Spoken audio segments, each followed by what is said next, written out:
ஒருவன் மரணித்து போவதாலேயே அவன் கொண்டிருந்த லட்சிய நோக்கமும் அவனுடைய செயல்பாடுகளும் மரணித்து போவதில்லை. என் மச்சான் என்னை விட்டு போயிருக்கலாம், இந்த மண்ணை விட்டு போயிருக்கலாம், ஆனால் அவன் கொண்டிருந்த இலக்கு நோக்கம் அவனுடைய செயல்பாடுகள் அப்படியேதான் இருக்கு. அப்படியேதான் இருக்கு. உயிர் என்பது என்ன? காற்று. வெளியே வீசுகிற காற்று உள்ளே போகாமல், உள்ளே இருக்கிற காற்று வெளியே வராமல் இருந்தால் நாம் இறந்து போகிறோம்.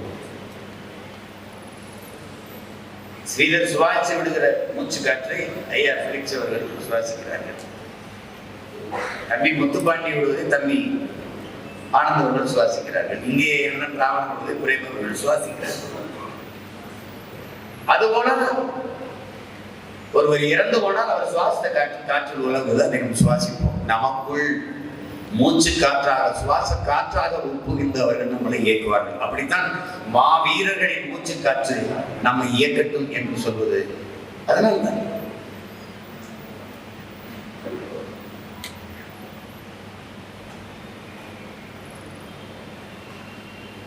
ஒருவனு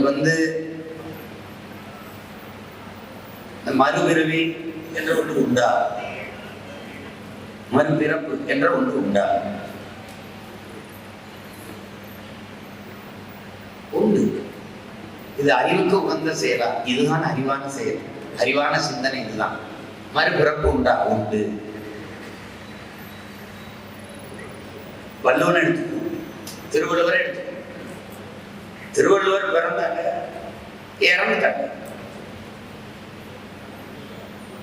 ஆனால் உடல், உயிர் இதை கொண்டு ஒரு பிறப்பு இருக்கு. அதன் வாழ்நாள் மிக குறைவாக. இறந்தும் இரவா புகழ் வேண்டின்றான், இறந்த பிறகும் இரவாக புகழ் வேண்டான். அந்த பிறப்பு இருக்கே, அதான் மறுபிறப்பு. வள்ளுவன் எத்தனாயிரம் ஆண்டுகள் தாண்டி இன்னும் வாழ்ந்து கொண்டிருக்கிறான். இதற்கு வாழ்நாள் முடிவே கம்பன், கபிலன், இளங்கோ எல்லாம் நமது முன்னவர்கள், நமது வீர மரவர்கள், நமது மாவீரர்கள், அவர்களுக்கு மறுபிறப்பு இருக்கு. தெளிவனா இல்லை, உடல் உயிர் பிரிஞ்சிருக்கலாம். ஆனால் அந்த புகழ் மறுபடி பிறந்துட்டான் தெளிவன். ஈகை பேரொளி தியாக சுடர், ஈகை சுடர் தெளிவனா இருக்கிறது. புரிதலும் இல்லை, தீரன் சின்னமலை இல்லை, மருந்துவாண்டி இல்லை, வேலுநாச்சியார் இல்லை. ஆனால் 200வது நினைவு தினம் என்று நம்ம பாட்டனுக்கும் பாட்டிக்கும் போடுறோம் அப்படின்னா அந்த பிறப்பு முடிஞ்சிட்டது. இந்த புகழ் பிறப்பிற்கு வாழ்நாள் கிடையாது, அது முடிவு கிடையாது. அது தமிழ் பேரினம் இருக்கும் வரை அந்த நினைவு.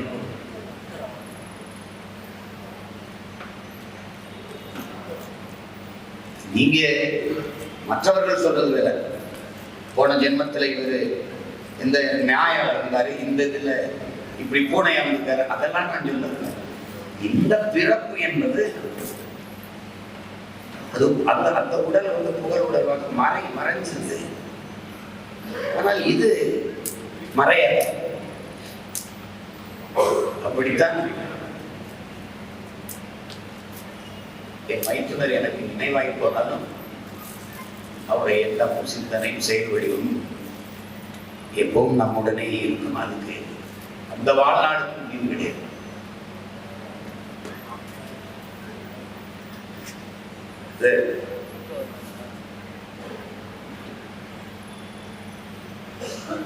நமக்கு ஒரு கனவு இருக்கு. ஆட்சியாளர் உமர், அவர் ஆட்சியில சொல்றாரு, ஒருத்தன் ஒரு பொருளை திருடுனான்னா அவன் கையை விட்டு அவனே பசிக்காக திருடி இருந்தானா ஆட்சியாளர் கையை வெட்டுங்கிறது. அப்ப பசிக்கு திருடாத, பசி இல்லாத ஒரு சந்தேசத்தை நம்ம படைக்கிறது. ஒரு பெரிய செல்வந்த அவன் வீட்டுல நிறைய கிடங்குல, சேமிப்பு கிடங்குல நெல் மூட்டை. அதை மக்கள் வந்து சூறையாடி இருக்கிறா, எடுத்துட்டு இருக்கிறாங்க. காரணம் பசி. ஆட்சியாளர் குமார் கிட்ட அந்த வழக்கு வருது. சரி, என்ன நடக்குது? ஒரு பல்லாயிரக்கணக்கான மூட்டைகளை சேமிப்பு கிடங்குல கிடங்குல பதுக்கி வச்சிருந்தாரு.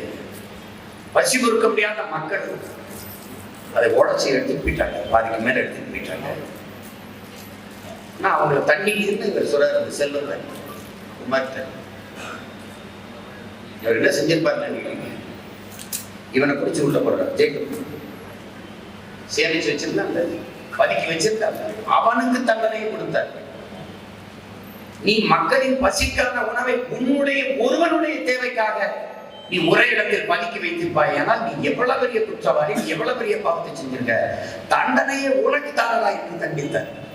அப்படி அளவுக்கு அதிகமாக செல்வங்களை சேமித்து பதுக்கி ஒதுக்கி 1 லட்சம் கோடி, 2 லட்சம் கோடி, 10 லட்சம் கோடி, 40,000 கோடி, 50,000 கோடி எண்ணி முடிப்பதற்குள் நாம் இறந்து விடுவோம். அந்த அளவுக்கு பணத்தை பதுக்கி ஒதுக்கி வைத்திருக்கிறார். இரவு உணவில்லாமல் பல கோடிக்கணக்கான மக்கள் உறங்க செய்கிறார். 28 கோடி என்று அவர்களே சொல்கிறார். பச்சிலம் குழந்தைகள் பசியோடு படுத்து உறங்க செல்கிறார். பசியோடு எப்படி தூக்க வரும்? எப்படி தூக்கம்? மிக கொடுமை. நம்பிக்குரியவர்களை இன்றைக்குத்தான் கோபால் கவுடா என்கிற ஒரு உச்சநீதிமன்ற தலைமை நீதிபதி ஓய்வு பெற்றவர் டெல்லியில் நடந்த மாநாட்டிலே மிகவும் வெளிப்படையாக பேசினார். இந்த நாடை நாசமாக்கி கொண்டிருக்கிறார்கள் என்று. நீதிமன்றங்கள் தன்னுடைய சுயத்தை, தன்னுடைய முக அடையாளத்தை இழந்துச்சு. நம்ம சொல்றோம், தன்னாட்சி அதிகாரம் பெற்றது தேர்தல் ஆணையம், சிபிஐ, மத்திய புலனாய்வுத்துறை, அமலாக்கத்துறை, வருமான வரித்துறை, நீதித்துறை, இவையெல்லாம் நாட்டின் பிரதமருடைய 5 விரல்களாக மாறி நிற்கிறது. அவர் நீட்டினால் நீட்டும், மடக்கினால் மடக்கும். அவரே அந்த கருத்தை அவரே பதிவிடுகிறது.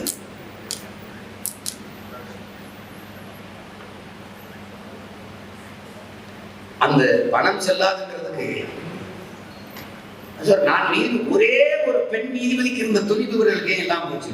இந்த நாகரத்தினங்கிற அந்த அம்மா மட்டும்தான் துணிஞ்சு சொல்லிட்டார். உலக வங்கி சொல்லும் பணம் செல்லாது என்பதும் ஜிஎஸ்டி என்கிற வரி விதிப்பின் தான் இந்திய பொருளாதார வீழ்ச்சிக்கு முதன்மையான காரணம். அதை ஏற்க இவர்கள் தயாராக, அதை மாற்றிக்கொள்ளவும் திருத்திக் கொள்ளவும் தயாராக. இப்படிப்பட்ட நிலையை நின்று கொண்டிருக்கிறோம்னா ஒரு மிகுந்த வெறிகுண்ட பாய்ச்சலோடு நாம் நம்முடைய கடப்பணியை செய்ய வேண்டியிருக்கு. இப்படிப்பட்ட நேரத்தில் என் தோளுக்கு துணை நின்று என்னோடு பயணித்து வந்த என்னுடைய அன்பு மைத்துனரை நான் இழந்திருப்பது என்பது சொல்லி வடிக்க முடியாத பெரும் துயரம்.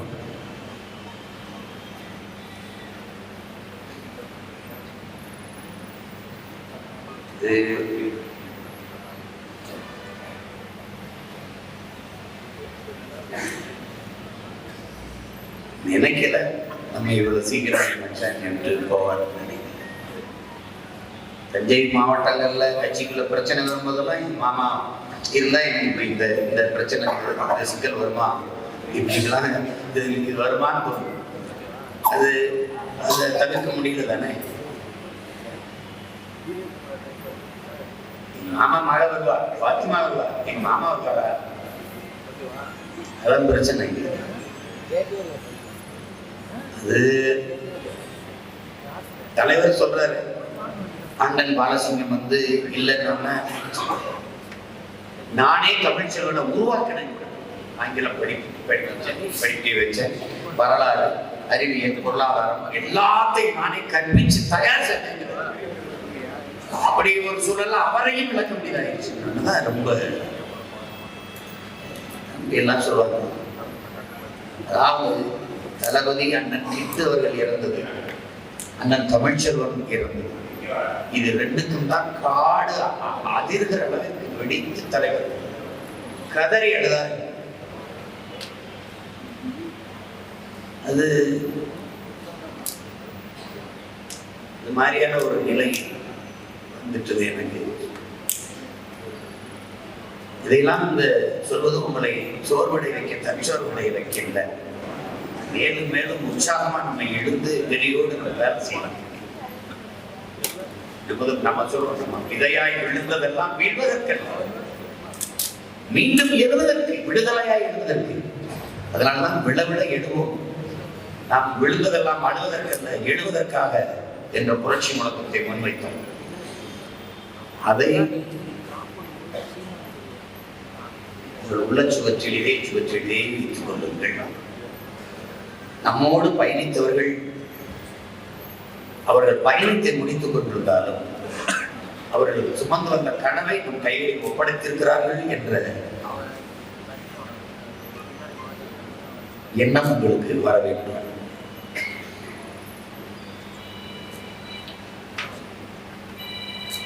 என்னுடைய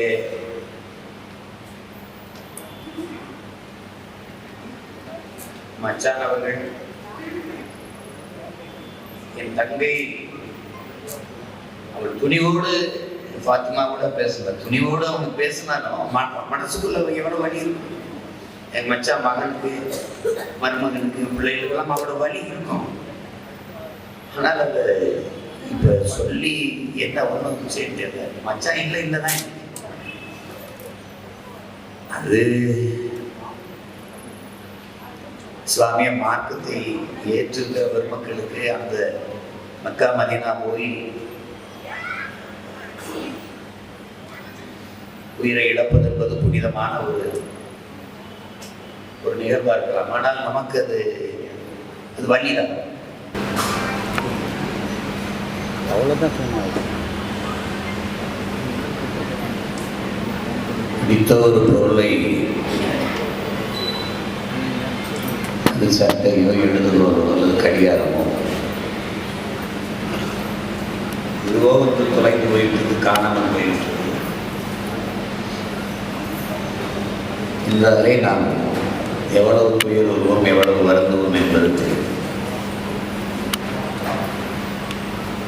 நமக்கு மிகவும் பிடித்த, நேசித்த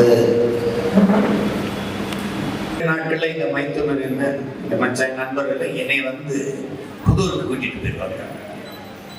அங்க போய் அவங்க வந்து காலையில இட்லி, தோசை இது மாதிரி பச்சையாடு அவங்க பலகாரங்கள் செய்வாங்க. நாங்க ஆடி, பொங்கல், தீபாவளி அப்படிதான் அப்பதான் செய்யணும். நம்ம வீடு அப்படிதான். அப்ப அந்த மாதிரி அங்க போய் நாங்க எங்க மச்சான் அவங்களாம் போய் சாப்பிட்டு விளையாடுவோம். நமக்கு விளையாட பெரிய திடல் கிடையாது. ஆனால் புதூர்ல திடல் அங்க போய் விளையாடுவோம். அப்ப என்ன பண்ணுவோம், நாங்க காடு உள்ள சாராய ஊழல் போட்டு வச்சிருப்பாங்க. அதை போய் தேடி கண்டுபிடிச்சிருக்காங்க. கண்டுபிடிச்சிட்டு சாராய ஊழல் அப்பப்ப போட்ட பேரிச்சம்பழம் நிறைய போட்டு வச்சிருப்பாங்க. அந்த இதை மூடி எடுத்துட்டு, இந்த பேரிச்சம்பழத்தை எடுத்துட்டு மூடி வச்சுட்டு ஓடி போனாங்க. அப்படிலாம் அதெல்லாம் மறக்காம இருக்கு அப்படியே. அப்ப எங்களுக்கு தொலைக்காட்சி இல்லை. எங்க மச்சானவங்கெல்லாம், எங்க குடும்பங்கள்லாம் வந்து மலேசியா, சிங்கப்பூர் போக தொடங்கிட்டாங்க வியாபாரம். அப்ப தொலைக்காட்சி வருது. அப்பதான் முத வருது. பெரிய வியப்பு தொலைக்காட்சி பார்க்கறது. அதுல படங்களை போட்டு பார்ப்போம். இப்ப மாதிரி இந்த பென் டிரைவ் அந்த முறையில் டேப் கேசட். அதுலதான் நான் முத புருசிலி படம் பார்த்தேன். அந்த புருசிலி படம் எனக்குள்ள ஏற்படுத்தின தாக்கம் தான் நம்ம இந்த கராத்தியை கத்துக்கணும். அவரு இதை கத்துக்கணும், இந்த கலைங்கிறது ஒரு வெறி இருந்தது. அப்புறம் தெரியும், ரம்ஜான் பெருநாள்லாம் எனக்கு உடையை எடுத்துக்கிட்டு எங்க ஊருக்கு கொடுப்பாங்க, எங்க கிராமத்தில். அப்படி ஒரு வாழ்க்கை முறைகளுக்குள்ள ஒரு பெரிய பிணைப்பை, நெருக்கத்தை ஏற்படுத்துச்சு. அப்புறம் நான் கல்லூரியிலே படிச்சுட்டேன். எங்க மச்சா வேற பக்கம் போயிட்டாரு. அப்புறம் நான் திரைத்துறை வந்துட்டேன். அவர் வியாபாரம் நிமித்தமா மலேசியா, சிங்கப்பூர் அப்படின்னு போயிட்டாங்க. மச்சன உறவினர் இருக்கிறாங்க. மச்சனுடைய மருமகன் இருக்கிறாரு, சொந்த தம்பி இருக்கிறாரு.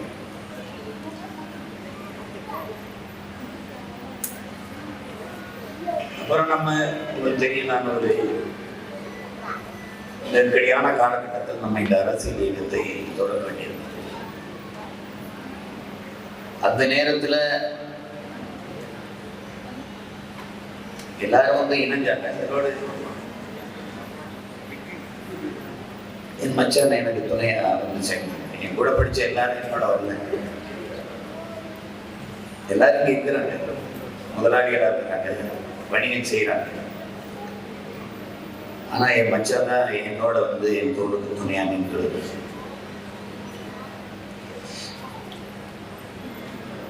இங்கே தென்னரசு கூட ஒரு இறையை ஏற்று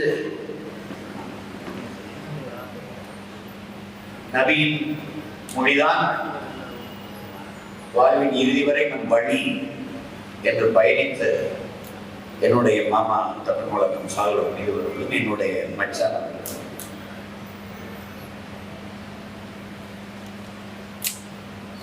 அடிமைப்பட்டு கிடக்கிற தமிழ் இன நீட்சிக்கேதன் எழுச்சிக்கேதன் விடுதலைக்கு என்னுடைய மருமகன் காட்டுகிற வழிதான், என்னுடைய மச்சான் காட்டுகிற வழிதான், பயணிக்கிற பாதைதான் சரியான பாதை என்று என்னோட பயணித்தவர்கள் என்னுடைய மாமா தமிழ் வளர்க்கும் சாரோவிலும் என்னுடைய அன்பு மைத்துனர் அன்பர் அவர்கள்.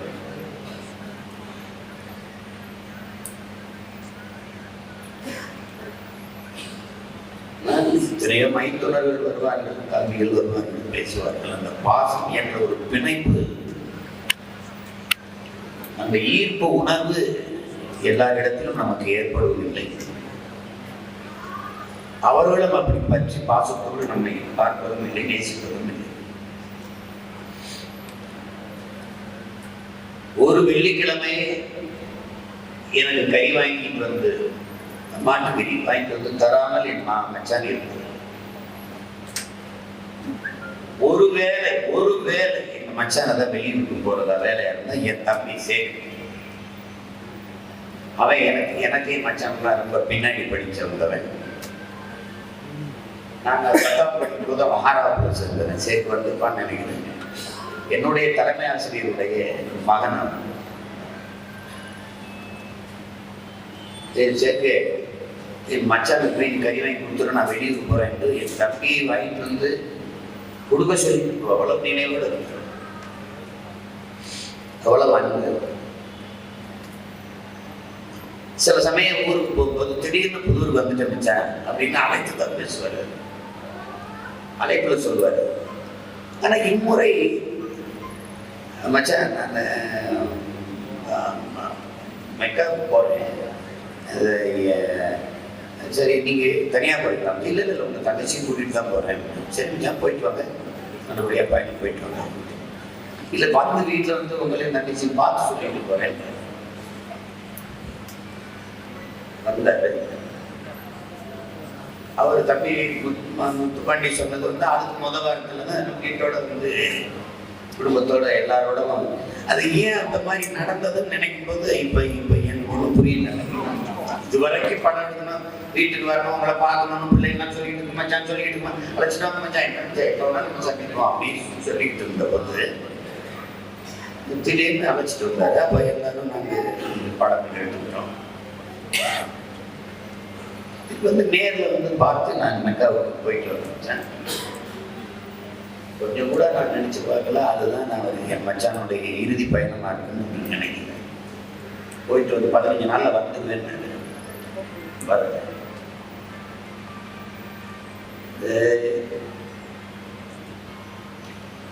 என் மேல அவ்வளவு பாசம் வச்சிருந்த என் மைத்துனரை இப்படி படமா பார்ப்பேன், அவருக்கு பூ போட்டு வணக்கம் செலுத்தணும்னா நான் நினைக்கிறேன்.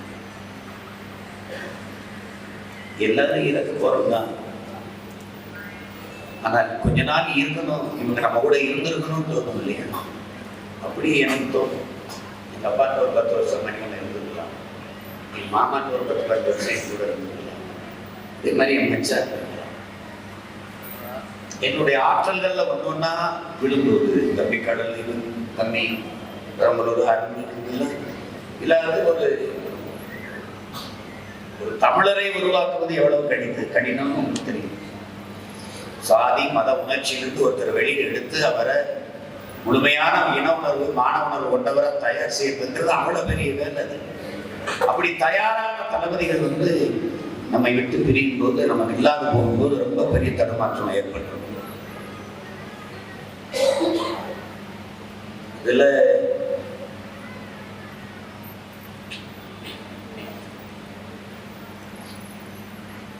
எதையும் துணிந்து எதிர்கொள்கிற இந்த மனநிலை சிறு வயதிலிருந்து எனக்கு இருக்கு. இப்ப சின்ன பிள்ளைகள் எல்லாம் பேய் கீழ்னு பயப்படுவாங்க. நான் சுடுகாட்டில் தான் போய் அந்த படத்தை கிடப்பேன்.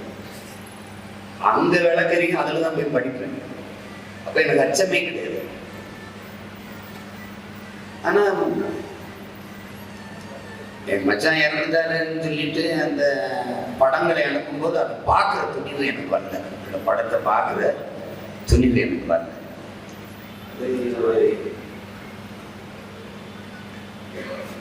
இது மாதிரி நிலை என் தலைவனுக்கும் வந்திருக்கு. எனக்கிட்டே சொல்றாங்க, எத்தனை மரணங்கள் என் கண்முன்னே, எவ்வளவு உயிரற்ற உடல்கள் என் கைகளில், எவ்வளவு ரத்தம், எவ்வளவு கண்ணீர், இது எல்லாம் என்னை படையெனப்படுத்தாது, என்னை கொலையாக்காது, மேலும் மேலும் வெறியேற்றி கொண்டே இருந்ததுங்கிறார். இது போன்ற இழப்புகள் எல்லாம் மேலும் மேலும் பொறுப்பு உணர்வை பொறுப்பை கூட்டு அவர்கள் சுமை, அவர்கள் என்னுடைய சுமையை பார்க்கறது சுமந்தார்கள். அதுவெல்லாம் நம்மையில திருப்பி நாமே கூடுதலா தூக்கி சுமக்க வேண்டிய பொறுப்பு வந்துச்சுங்கிறத நான் உணர்றேன்.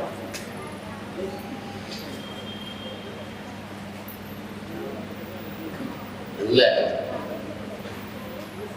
ஒன்றுதான் சொல்லணும், ஒவ்வொருவருக்கும் தன் மரணை தவிர மரணம்ங்கிறது வழிதான். உலகத்திலே மனிதனுக்கு மகிழ்ச்சியாக தன்னுடைய மரணம் தான்.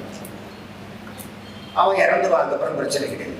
ஆனால் அந்த வலி என்பது அவனை சார்ந்து அவனை சூழ்ந்து வாழ்கிற பிறருக்கு தான் அந்த வலி.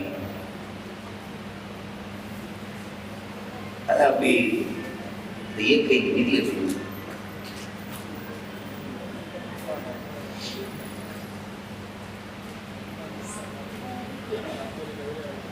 நமக்கு ஒரு பெரிய கனவு இருக்கு.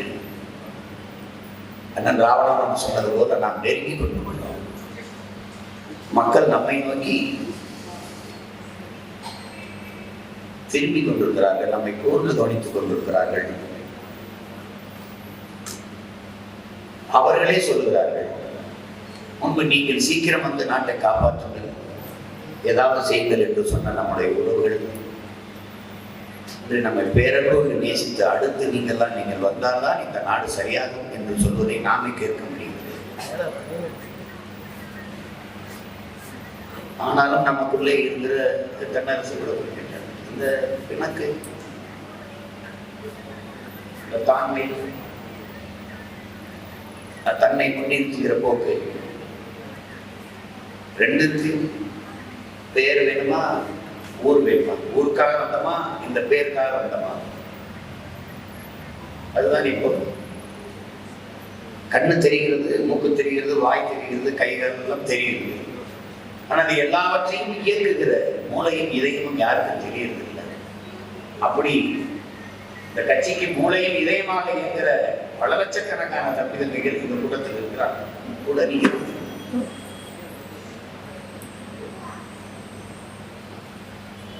இரவுகள் பாராது உழைச்சி மக்கள்கிட்ட கொண்டு போய் சேர்க்கணும்னு நினைக்கிறவர்கள் இப்படிக்குள்ள கூட்டம் இருக்கு. அதுதான் இன்னும் இந்த நாம் தமிழர் பேரியக்கத்தை உயிர் போட வச்சிருக்கு.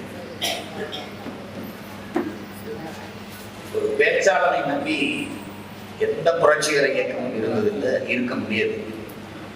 அவன் பேசுவார் போவார், நாளைக்கு இன்னொரு இடத்துல அதிகமாக காசு கொடுத்தா அங்கவே பேசுவார். அப்படி என்னுடைய அன்பு நண்பர் அவர்களை இழந்து வாடுகிற மச்சானின் குடும்பத்தினர், பிள்ளைகள் அனைவருக்கும் என்னுடைய ஆறுதல். எனக்கு என்னோட நம்பிக்கையாக பயணித்து வருகிற நீங்கள் தான் எனக்கான ஆறுதல். என் மச்சானுக்கு நான் என்னுடைய புகழ் வணக்கத்தை செலுத்துகிறேன். சில எண்களை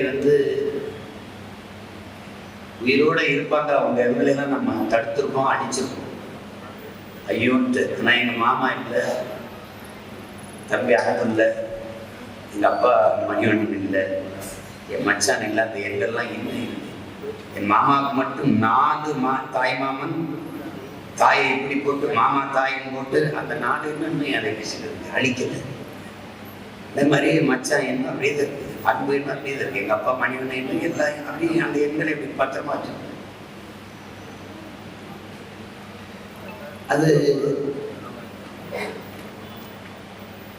ஒரு இனம் தெரியாத ஒரு பற்று பாசம் தான். அதனால் என்னுடைய மச்சானுக்கு என்னுடைய வழிதோய்ந்த புகழ் வணக்கத்தை நான் செலுத்துகிறேன். இது போன்ற மரணங்கள் உங்களுக்கு நிறைய படிப்பினையை தரும் நான் நினைக்கிறேன். புத்தன் அமைதியாக அமர்ந்திருக்கிற போது 4 சீடர்கள் அவர்கள் முன்னாடி இருந்தார்கள். புத்தன் கேட்கிறார்கள்ட்ட, இந்த மாணவர்கள்ட்ட, சீடர்கள்ட்ட, ஒரு மனிதனின் வாழ்நாள் எவ்வளவு? ஒருத்தர் 50 ஆண்டுகள் இல்லை, புத்தர் இல்லைன்ற, அது ரொம்ப குறைவு போல இருக்கு அப்படின்ட்டு, இல்லை 60 ஆண்டுகள் அப்படின்னு இன்னொரு மாணவர் சொல்றாரு, அது இல்லை அப்படின்றார் புத்தர். என்னவா இருக்கும்? 50ன்றது இல்லைன்றாரு, 60 இல்லைன்றாரு, 2 கிடைக்கும். 55 ஆண்டுகள் அதுவும் இல்லை. அப்ப எதுதான் சொல்வது? புத்தர் சொல்றாரு, மூச்சு விடும் நேரம் தான். மூச்சு விட நேரம் ஒரு நொடி பொழுது தானே என்று இந்த சீடர்கள் கேட்கிறாங்க. ஆமாம், அவ்வளவுதான் ஒரு மனிதனின் வாழ்நாள். அப்ப என்ன செய்யணும்? ஒவ்வொரு நொடியாக நீங்க ரசிச்சு அனுபவிச்சு செய்ய வேண்டியதை செஞ்சு வாழணும். அதனாலதான் அதை உணர்த்துறது. நீங்கள் எந்த நேரமும் மரணிக்கலாம். அதனால் நாளை என்பது கிடையாது, அது உறுதி இல்லை. இன்று இந்த நொடிதான் உறுதி. இந்த நொடியை மகிழ்ச்சியாக வச்சுங்க, சரியா வச்சுங்க. அதான் ரொம்ப முதன்மையானது. நான் படிச்ச தத்துவத்திலே இருப்பது, இன்று ஒருவரை சந்திக்கிறீர்கள் இல்லையா, அவரோடான சந்திப்பு இதுலேயே கடைசியாக கூட இருக்கலாம். அதனால் உங்களால் முடிந்தவரை அவர்களிடத்திலே அன்பை பரிமாறிக்கொள்ளுங்கள், கொடுத்து விடுங்கள். இந்த பேர் சந்திச்சுட்டு போய் மச்சான் என்னை சந்திச்சுட்டு போன அதுவே கடைசி. ஆனா நாங்கள் ஆற தள்ளி கொண்டோம், அன்பை பரிமாறிக்கொண்டோம், பத்திரமா போயிட்டு வந்த வச்சானோ. அதனால் எந்த நொடியும் மரணம் நிகழலாம். நீங்கள் இன்று சந்திப்பவரை, அந்த சந்திப்பு அவரோடான சந்திப்பு அதுவே இறுதியாக இருக்கலாம். அதனால் இயன்றவரை அவருக்கு அன்பை கொடுத்து விடுங்கள். அன்னை தெரேசா சொன்னதை பதிவு செய்கிறேன். உங்களை வெறுப்பவர்கள் யாராக வேண்டுமானாலும் இருக்கலாம், ஆனால் நேசிப்பவர் நீங்களாக இருங்கள் என்று அன்னை தெரேசா அவர்கள் சொல்கிறார்கள். சொல்றாங்க, உடன் பிறந்தார்களே, மந்திரம் செபிக்கிற உதடுகளை விட மற்றவர்களுக்கு உதவுகிற கைகளைத்தான் மக்கள் அதிகமாக நேசிக்கிறார்கள் என்று. மற்றவர்களுக்கு உதவுகிற கைகளை கொண்டவர்களாக நாம் மாற வேண்டும். அதுதான் நாம் உயர்த்தி தூக்கும் புரட்சி கை. அதை புரிந்து கொண்டு என் மச்சானினுடைய நினைவை நாம் பகிர்ந்து கொண்டிருக்கிற இந்நாளில் எல்லா மனக்கசப்பு, பிணக்குகள், நான் பெரியவன் நீ பெரியவன் என்ற கீழ்மை எண்ணங்களை தூக்கி வீசிவிட்டு கட்சியின் லட்சியம், அதன் இலக்கு, அதன் வெற்றி என்ற பெருங்கனவோடு பாய்ச்சலுக்கு தயாராக வேண்டும். ஐயா பெரியார் அவர்கள் சொன்னதுதான், கட்சியை பயன்படுத்திக்கிறவன், கட்சிக்கு பயன்படுகிறவன், 2 பேர் தான் இருப்பான் கட்சியில். ஆனால் என் மைச்சான், என் மாமன் சாகுபவி, தமிழ் பழக்கம் சாகிப் இவர்கள் கட்சிக்கு பயன்பட்டவர்கள், கட்சியை துளியும் பயன்படுத்திக் கொள்ளார்கள். அப்படி ஒவ்வொருவரும் நாம் மாறிவிட்டால் மாற்றம் உறுதியாக நாம் வெல்லுவோம். அதை நம்மோடு பயணித்துள்ள என் மைச்சான், என்னுடைய மாமா, தம்பி கடல் தீபன், அருண் போன்ற தளபதிகளுக்கு நாம் அவர்களுக்கு நம்முடைய வெற்றியை சமர்ப்பிக்கிற காலத்தை உருவாக்குவோம். அதுதான் நாம் அவர்களுக்கு செய்ய வேண்டிய உண்மையான வணக்கமாக இருக்க முடியும். உங்கள் எல்லோருக்கும் என்னுடைய நன்மையும் அன்பும் வணக்கமும், என்னுடைய அன்பு மைத்துனும் அன்பர் அவர்களுக்கு என்னுடைய புகழ் வணக்கம். நன்றி.